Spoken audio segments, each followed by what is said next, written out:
Grilled chicken salad பண்ண போகிறேன். So அதுக்கு வந்து இது என்னன்னு பார்த்தீங்கன்னா சிக்கன் பிரெஸ்ட்டு. ஸோ நல்ல ஒரு பெரிய போன்லெஸ் ஆட்டு பிரெஸ்ட் வந்து 3 தொடக்கூடாது என்ன மஹி. ஸோ 3 பீஸ் வந்து நான் எடுத்து வச்சுருக்கேன். இப்போ இதில் மேரினேஷன் ஆட் பண்ணிடலாம். ஸோ ஃபஸ்ட்டு மேரினேஷன் வந்து இஞ்சி பூண்டு பேஸ்ட், நீங்கள் கார்லிக் பேஸ்ட் மட்டும் கூட ஆட் பண்ணிக்கலாம். அதுக்கப்புறம் லெமன் ஜூஸ் இல்லைன்னா வினிகர். இது வந்து ரொம்ப சிம்பிளான ஒரு மேரினேஷன் தான். ஸோ நிறைய ஸ்பைசஸ்லாம் கிடையாது, ஏன்னா இது வந்து ஒரு சாலட்னால. அப்புறம் பெப்பர், நெல்லுடா தள்ளிக்கோ. ஆஹா, அதுல இருந்து உப்பு எடுத்தா மஹி இந்த சைடு வா, அம்மாக்கு தெரிய மாட்டேங்குது பாரு. இங்கே வா, இங்கே வந்து நெல்லு. அதுக்கப்புறம் சில்லி பவுடர், அது சால்ட்டு. கைடு மஹி தள்ளி chilli powder. So chilli powder add பண்ணிக்கோங்க. அதுக்கப்புறம் இது இல்லடா, இந்த சால்ட் அந்த மரம் இதில் இருக்கக்கூடிய இது ராக் சால்ட்டு. ஆமாம், டேபிள் சால்ட் எடுத்துட்டு வா, அந்த பொடி சால்ட்டு. ஸோ இதில் நீங்கள் உங்கள் இஷ்டம் தான், நீங்கள் என்ன வேணாலும் ஆட் பண்ணிக்கலாம். ஸோ கொஞ்சம் ஜீரக பொடி ஆட் பண்ணிவிட்டு கொஞ்சம் சால்ட்டு. ஓகே, அவ்வளோதான். இதுதான் நம்ம மேரினேஷன். இதை நல்லா மிக்ஸ் பண்ணிடலாம். எனக்கு வந்து சிக்கன்ல சாலட் போட்டுக்கறியா? ஆமாம், ஆனால் எனக்கு வந்து சாலடு தான் தருவேன். எல்லா லீவ்ஸு எல்லாம் போடுவேன், அது எல்லாமே சாப்பிடணும். சரியா? சிக்கன் தனியாக தர மாட்டேன், அது சாலட்ல மேலே தான் இருக்கும். அவள் எனக்கு நீ சிக்கன் தந்தா மட்டும் போதும்மா. ஸோ மகாவுக்கு அந்த அளவுக்கு நாங்கள் சிக்கன் கொடுக்கறதில்ல இப்போ, அதனால அவள் சிக்கன் தந்தா மட்டும் போதும் அப்படின்னு சொல்லி இறங்கு மகி. ஸோ இங்கே பாருங்கள், நான் நல்லா மிக்ஸ் பண்ணியாச்சு. இப்போ இதை வந்து உங்களால் எவ்வளோ முடியுமோ அவ்வளோ மேரினேட் பண்ணிடுங்க. ஸோ இந்த கிரில்டு சிக்கன் சாலடுக்கு உங்களுக்கு 2 டைப்ஸ் ஆஃப் ட்ரெஸ்ஸிங் காணிக்க போகிறேன். ஸோ எனக்கு ஒரு பிளேட் சாலட் பண்ண போகிறேன், சதீஷ்க்கு ஒன்று. ஸோ உங்களுக்கு 2 டைப் ஆஃப் ட்ரெஸ்ஸிங். ஒன்று வந்து ஹனி மஸ்டர்ட் வினிக்ரெட் இல்லைன்னா ஹனி மஸ்டர்ட் கார்லிக் ட்ரெஸ்ஸிங். இன்னொன்று வந்து ஒரு க்ரீமி ட்ரெஸ்ஸிங், அது ரெண்டாவது சொல்கிறேன். இந்த ஹனி மஸ்டர்ட் ட்ரெஸ்ஸிங்க்கு வந்து உங்களுக்கு என்னெல்லாம் தேவைன்னா extra virgin olive oil. So இது இல்லைன்னா நார்மல் ஆலிவ் ஆயில், பட் சாலடுக்கெல்லாம் எக்ஸ்ட்ரா வர்ஜின் ஆலிவ் ஆயில் நல்லாயிருக்கும். இல்லைன்னா சாலட் ஆயில்னு கிடைக்கும், அது கூட நீங்கள் யூஸ் பண்ணிக்கலாம்.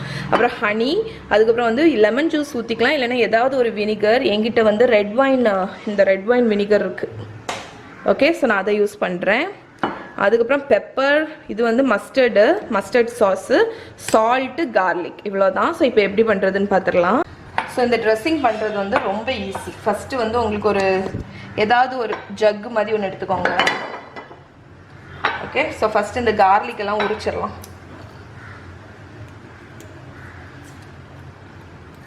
நான் ஒரு 4 கார்லிக் க்ளோவ் எடுத்திருக்கேன். ஓகே, ஸோ இதை உரிச்சிருங்க. ஓகே, ஸோ 4 கார்லிக் க்ளோவ் உரிச்சு வச்சுருக்கேன். இதை துருவிடலாம். நல்லா ஃபைனாக துருவிடுங்க, இல்லைன்னா ரா கார்லிக் வந்து வாயில் வந்து தட்டுப்படும். சாலடில் அது நல்லா இருக்காது.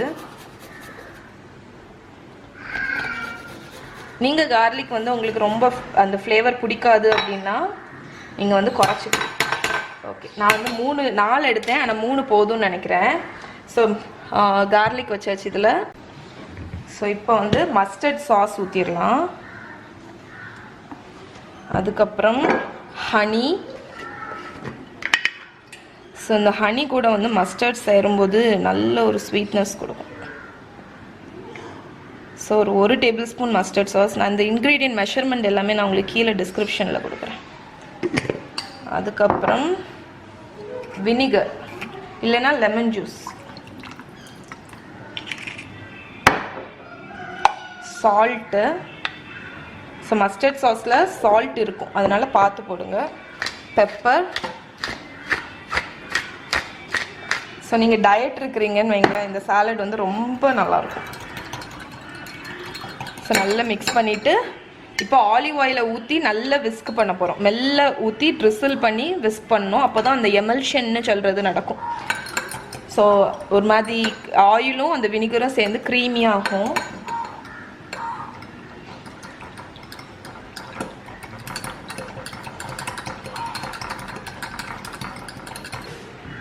ஸோ நீங்கள் வந்து விஸ்க் பண்ண வேண்டாம்னு நினைக்கிறீங்கன்னா எல்லாத்தையும் ஒரு ஜாரில் ஊற்றிட்டு நல்ல ஒரு குட்டி பாட்டிலில் ஊற்றி நல்லா ஷேக் பண்ணிடுங்க. உங்களுக்கு சாலட் ட்ரெஸ்ஸிங் ரெடி ஆயிடும்.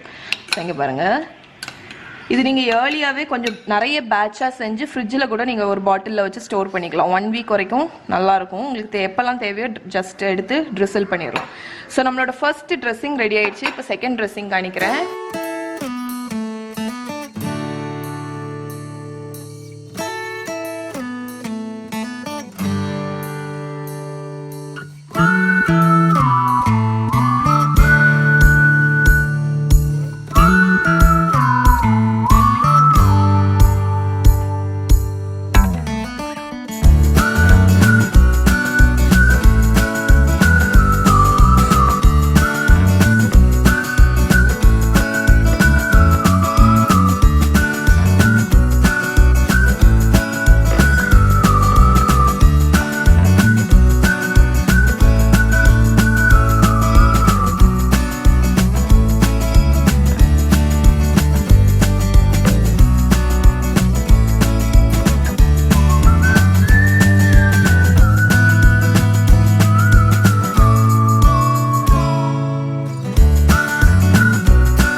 இந்த 2 வெண்டைக்காய் வந்திருக்கு.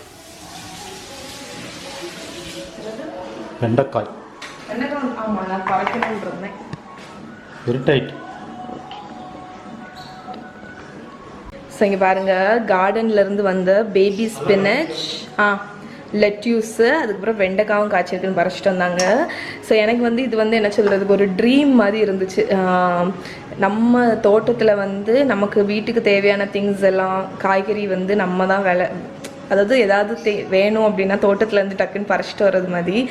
அது வந்து சொல்லவே முடியாது எவ்வளோ ஹாப்பினஸ் தரும்னு.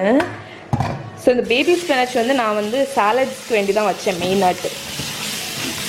கார்டன்லேருந்து பறிச்சாலுமே நீங்கள் வந்து நல்லா வாஷ் பண்ணிடணும். ஏன்னா வந்து நிறைய இன்செக்ட்ஸ் வந்து வரும், பக்ஸு எல்லாமே. அதனால் நல்லா வாஷ் பண்ணி இது வடியட்டும். ஸோ இது வடிஞ்சோடனே இதை வச்சு நான் இப்போ வந்து சாலட் வந்து எப்படி பண்ணுறது அப்படின்னு காணிக்கிறேன் உங்களுக்கு. நான் என்னோட கேஸ்ட் அயர்ன் grill பேனை வந்து நல்லா ஹீட் பண்ணியிருக்கேன். ஸோ எப்போவுமே கிரில்லிங் வந்து பண்ணும்போது இதில் வந்து ஆயிலை ட்ரிசில் பண்ணக்கூடாது. ஜஸ்ட் ஒரு இதை வச்சு வைப் பண்ணி எடுக்கணும். ஒரு நிமிஷம் காணிக்கிறேன் எப்படின்னு. ஸோ நீங்கள் வந்து டைரெக்டாக வந்து ஆயிலை ஊற்றுனீங்கன்னு வைங்களேன், உங்களுக்கு வந்து ஆயிலை ஊற்றிட்டு சிக்கனை வந்து போடும்போது புகஞ்சு தள்ளிடும். அதனால ஒரு பேப்பர், டிஷ்யூ பேப்பர் எதுலையாவது கொஞ்சம் ஆயில் அப்ளை பண்ணிவிட்டு அந்த இது எல்லாத்தையும் நல்ல ஒரு வைப் மாதிரி கொடுத்துருங்க. ஸோ இது வந்து கிரில் பண்ணுறதுக்குள்ள ஃபஸ்ட்டு ட்ரிக்கு. இல்லைன்னா வந்து அவ்வளோ ஸ்மோக் வந்துடும். ஸோ அதுக்கப்புறம் நல்லா ஹாட்டாக இருக்கணும் கிரில்லு. ஓகே, நம்ம இப்போ வந்து சிக்கனை வந்து போட்டுடலாம். எப்போவுமே சிக்கனோட ஸ்மூத் சைடு வந்து பாட்டமில் வரணும். ஸோ இந்த சவுண்டு வரணும் உங்களுக்கு.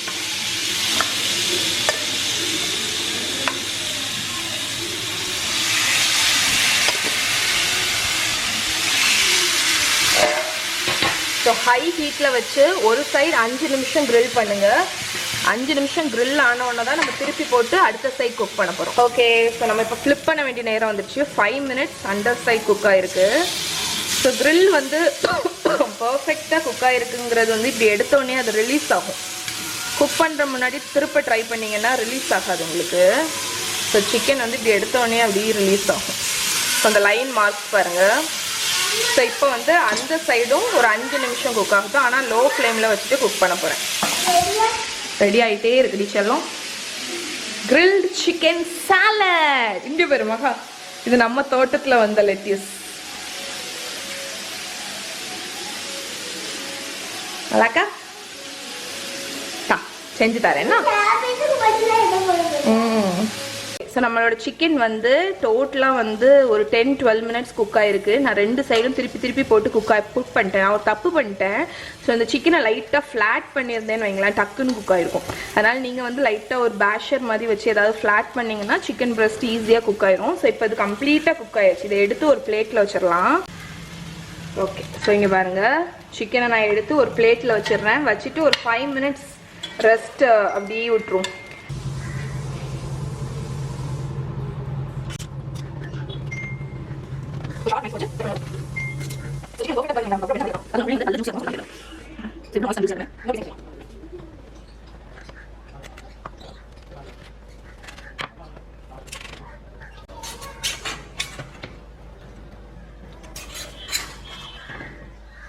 ஸோ பர்ஃபெக்டாக குக் பண்ண சிக்கனை கட் பண்ணும்போது அவ்வளோ சந்தோஷமாக இருக்கும் இங்கே